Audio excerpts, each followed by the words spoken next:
propriamente dita. Bom dia, vereadores, bom dia, cidade de Vitória. Me preocupa muito esses casos e eu vou inverter um pouco da minha fala para colocar um áudio que muito me assustou do final de semana.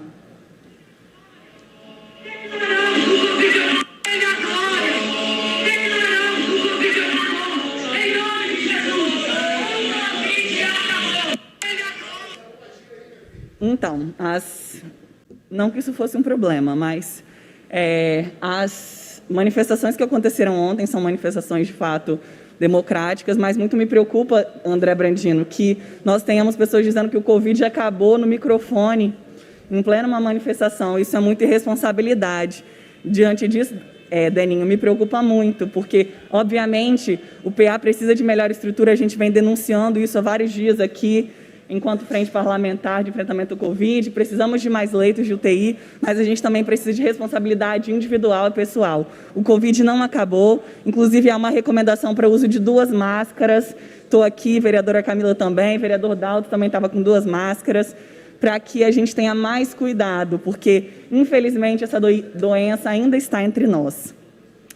Mas, entrando no assunto de hoje, gostaria de lembrar aos colegas que completamos nesse sábado 100 dias de mandato. Alguns vereadores, inclusive eu, fizemos um balanço desses 100 dias. E, para quem ainda não viu, eu convido a acessar as minhas redes sociais, Instagram e Facebook, para dar uma olhada em como foram esses primeiros 100 dias. 100 dias é um marco, né? É um tempo de ajeitar a casa, entender como as coisas funcionam, conversar com os setores e planejar as ações. Em quase todas as minhas críticas ao Executivo que foram feitas aqui, sempre eu vi que a gente tinha que esperar, que só temos 1 mês de gestão, 2 meses de gestão, mas agora completamos 3 meses, 100 dias. E eu quero saber com quantos meses eu vou ter que esperar para ser atendida pela gestão, como parlamentar pelos... Quanto tempo mais a população vai ter que esperar para ter respostas sobre indicações e pedidos de informação que esse mandato fez, que até hoje não foram atendidos? E eu vou falar sobre a primeira indicação, que foi um dos maiores erros da gestão passada, que foi o encerramento do restaurante popular em 2016, com o objetivo de se tornar apenas banco de alimentos. Nós fizemos essa como a nossa primeira indicação, diante da compreensão que, quando tudo se restaurar à normalidade, é preciso que essa gestão que assumiu esse compromisso de campanha apresente viabilidade para o restaurante popular, que é um equipamento público fundamental para garantir a segurança alimentar da população da cidade de Vitória. E eu digo isso porque as pessoas estão passando fome. Alguns vereadores trouxeram esses pontos aqui nas nossas últimas sessões. Precisamos entrar nesse tema da fome, porque foi o tema das manchetes da semana passada, o tema que mais saltou aos nossos olhos. E, por falar nisso, estamos vendo este dado. A fome atinge 19 milhões de brasileiros durante a pandemia de 2020, segundo pesquisa conduzida pela Rede Pensão. A pesquisa foi realizada no momento em que o auxílio emergencial foi diminuído de R$ 600 para R$ 300 e de R$ 1.200 para R$ 600. Nesse caso, quando a pessoa beneficiada era uma mãe solo, afetando a renda de milhares de brasileiros. Infelizmente, também tivemos contato com uma nova, eu pelo menos não conhecia esse termo, apneia alimentar, que é quando a população em situação de rua, que revira o lixo e, infelizmente, tem a necessidade de comer, engole tudo de uma vez, porque sabe que não vai conseguir dar a próxima mordida. O quanto é triste a gente reconhecer um termo desse, né? Ter que ter acesso a isso. É muito triste. Entre os domicílios que receberam auxílio emergencial, 28% viveram em insegurança alimentar grave, ou seja, passaram fome e moderada, e 37,6% viveram a insegurança alimentar de forma leve. Entre os que não receberam auxílio, 10,2% passaram por insegurança alimentar grave. A maior parte deles, 60,3%, viveram em segurança alimentar.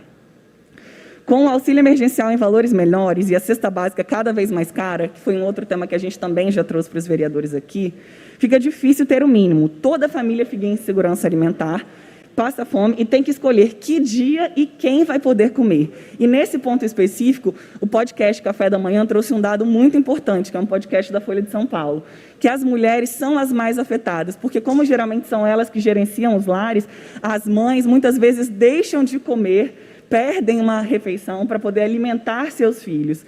E o quanto isso é triste, o quanto isso é doloroso. A diferença na segurança alimentar entre os gêneros é consideravelmente maior. Quando se trata de uma mãe solo, 35,9% das famílias têm alimentação garantida. Já no caso dos homens, são mais a metade, 52,5%. Em 2004, o país tinha 64,8% da população em segurança alimentar, ou seja, que consegue fazer todas as refeições. Hoje tem apenas 44,8%. Até 2013, um ano muito emblemático, pesquisas mostravam a regressão da fome no país. Mas o Brasil voltou para o mapa da fome. Isso aconteceu antes da pandemia, mas isso vai se agravar. A gente mostra que a situação vai piorar. Estamos vendo explodir grupos, coletivos e instituições, inclusive como essa casa. Inclusive, presidente Davi trouxe minha cesta básica, conforme foi combinado, mas parece que a campanha só vai começar a partir da semana que vem, né? Então, estamos vendo explodir novos pedidos de grupos para doação de alimentos. E a gente precisa mostrar que isso é muito grave, porque se a gente não se unir agora, se a gente não conseguir ajudar essas pessoas, os resultados serão fatais para a nossa população. Mas a nossa responsabilidade ela não pode ser individual. Obviamente, quem pode fazer essa doação, que faça, é muito importante. Mas a gente precisa cobrar do Estado, e aí com letra maiúscula, União, governo do Estado e município, ações efetivas nesse sentido. São os poderes executivos que precisam ter a sensibilidade e, mais ainda, coragem para que cada brasileiro, para que cada capixaba possa fazer as suas refeições diárias com segurança. O povo quer comida no prato. E aí eu ressalto aqui algumas iniciativas muito importantes que vêm acontecendo em Vitória. A campanha do Vicariato de Ação Política e Social, que está juntando fiéis, enfim, colaboradores para fazer doações mensais de R$100. Então, quem puder fazer essa doação, participar desse projeto, é fundamental, é muito importante. Vou repassar para os colegas vereadores e divulgar também nas minhas redes sociais. Além disso, a gente tem, aqui tem os projetos que eu acompanho, que eu vou citar: Fórum de Juventude do Território do Bem, Coletivo Amara, Instituto Raízes, Conexão Perifas, que são projetos e instituições que garantiram a alimentação para milhares de famílias, para centenas de famílias no ano passado. E aí a gente precisa reforçar nesse sentido. E eu trago isso aqui, meus colegas, porque não é uma realidade que a gente vive nesse momento e é uma realidade que eu não desejo que ninguém viva. Passar fome não pode ser aceito em 2021. Não pode ser aceito em 2021. Continuando um pouco do que a gente vem falando... Vereadora Carla Costa, pode me dar uma... Com certeza, vereador. Vereador, eu fico muito feliz nesse debate seu, a questão do restaurante popular.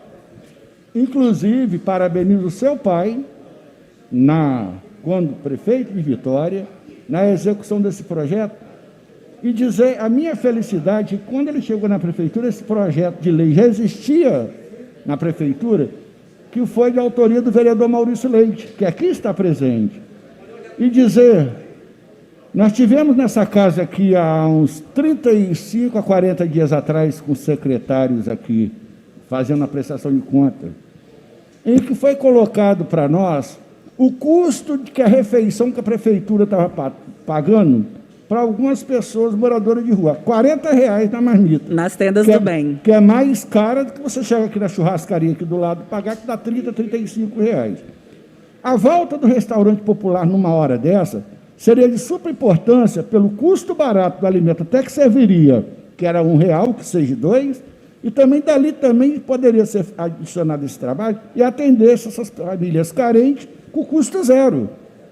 É muito bom essa participação de todos nós, essa Câmara, inclusive, discutir melhor, sentar com o prefeito para voltar a utilizar uma ferramenta de uma lei que é existente, um espaço existente, e fazer acontecer, que não é mérito de ninguém, é uma responsabilidade com a fome, como está sendo colocada pela nobre vereadora, e dizer que é uma responsabilidade de alimentar quem está com fome. É o que Cristo diz: dai água a quem está com sede e o pão para quem está com fome. Está de parabéns. Perfeito, vereador. Então, assim, reforçar, né, nosso susto, na verdade, nossa indignação com o desmonte desse equipamento tão importante. E a nossa felicidade de encontrar isso como um projeto do Executivo Municipal. Vereadora, e a compreensão posso de que... completar? Deixa eu só terminar esse raciocínio. De que é muito importante a gente garantir a estruturação para que esse equipamento esteja funcionando quando a gente voltar ao mínimo de normalidade. Então, assim, é um projeto que eu tenho muito orgulho também, que tenha sido feito durante a gestão do João.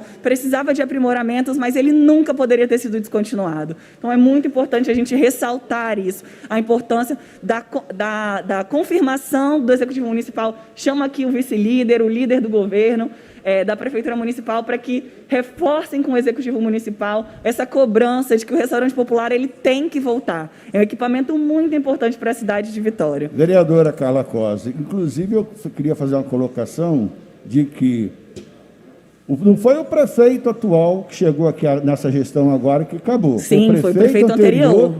Que até hoje a justificativa do porquê que tinha acabado com o restaurante popular, às vezes, muitos vereadores que estão nessa casa, que eram da gestão passada, às vezes não tem nem a resposta de que dar, por causa da questão do compromisso que eles têm com o vereador, com o prefeito que estava lá na época, que até hoje ninguém sabe como foi e por que terminou. E a importância de se fazer valer da atual necessidade que está passando o país, está passando a cidade, que muitas das vezes você pode alimentar o custo barato e nem vem dar uma cesta básica, você dá o alimento pronto. Perfeito. É muito importante. Perfeito. E para complementar a fala, finalizando nossa contribuição nesse momento de lideranças e oradores do dia, que eu acho muito importante e salutar, inclusive, que é um momento onde a gente traz temas para a discussão do plenário, ainda que não sejam temas que tenham a ver com os projetos que a gente está discutindo, mas são temas que têm que estar na compreensão e no dia a dia dos vereadores, na nossa preocupação. Eu estava analisando o portal da Câmara Municipal e vendo, inclusive, algumas indicações dos colegas, e percebo que indicações de limpeza e capina são uma repetição do dia a dia. Eu não concordo com o fato de que seja uma obrigação. Eu acredito, na realidade, que a gente deveria apresentar, e aí isso seria uma responsabilidade, com certeza, do Executivo, um planejamento de capina feito pelas secretarias, pela central de serviço, enfim, nessa compreensão. Exatamente, na hora da nossa fala, o vereador Deninho não garante a atenção. Vereadora Carla, uma parte. E eu digo, deixa eu só concluir o raciocínio rapidinho, Luiz, e aí eu vou dar a parte para você. E eu digo isso porque muita reclamação de abandono no Morro da Fonte Grande. No Facebook, ontem postaram um grande desabafo nesse sentido, várias fotos de lixo, falta de capina, falta de cuidado. Reclamações antigas que fizemos indicações para que seja fixado um cronograma de limpeza. Além disso, os moradores têm reclamado que o 156 não está funcionando. Isso não está restrito à Fonte Grande, infelizmente no Romão e no Forte São João também tem acontecido a mesma reclamação. Protocolamos indicação para que seja feita essa limpeza de forma programada para que eles não precisem ficar nesse sufoco. E aí, o vereador já esteve à frente de uma secretaria, pode inclusive contribuir nesse sentido. Eu acredito que exista esse cronograma, já seja feito de alguma forma, mas acredito que precisa aprimorar, porque me preocupa que o nosso trabalho seja destinado a indicar capina, sendo que isso é mais do que uma obrigação do dia a dia da zeladoria da cidade. Por isso, uma parte, vereador Luiz Emanuel. Não, eu concordo com Vossa Excelência e é exatamente isso. O planejamento das ações, tanto de limpeza como de áreas verdes, é um planejamento semanal. Você não tem nem como estabelecer uma linha muito retilínea do primeiro dia do mês até o último dia do mês. Aí você consegue organizar isso de maneira semanal, né, para que você tenha, naturalmente, a cidade assistida nesse quesito que, na minha opinião, é um dos que mais atraem as pessoas quando vêm de fora para cá. Eu repito, a cidade de Vitória não é uma cidade muito limpa, não, é uma cidade que se limpa muito, mas precisa continuar se limpando, porque nós já nos acostumamos a isso e o nosso paisagismo, nossas áreas verdes, a limpeza pública é parte do nosso cartão postal reconhecido por todo mundo lá fora. Com certeza. A compreensão aqui também, vereador, é que a gente há um desequilíbrio muitas vezes em determinadas partes da cidade que são muito mais limpas e repetidas vezes, enquanto na periferia a gente vê um distrato. E aí a gente entra naquele ciclo vicioso. Como a prefeitura não cuida, as pessoas também não cuidam, e aí a gente acaba tendo mais pontos irregulares de lixo, a gente acaba tendo um acúmulo desses resíduos sólidos. E a gente também precisa da compreensão da população da importância de descartar o lixo no lugar correto, mas que essa zeladoria da cidade é fundamental para garantir essas pessoas a dignidade e o orgulho de morar nas comunidades nesse sentido. Então, aqui, fazer esse pedido para a Central de Serviços, que tem, inclusive, atendido algumas das nossas demandas, quando a gente faz alguns pedidos, principalmente nesses dias de chuva e de tempestade que tiveram quedas de árvores, não posso negar que fui atendida nesse sentido, mas fiz uma crítica num sentido muito mais amplo sobre ser atendida pela Prefeitura Municipal. Então é isso, obrigada, vereadores. Obrigada, vereador Denim, por ter prestado atenção em toda a minha fala.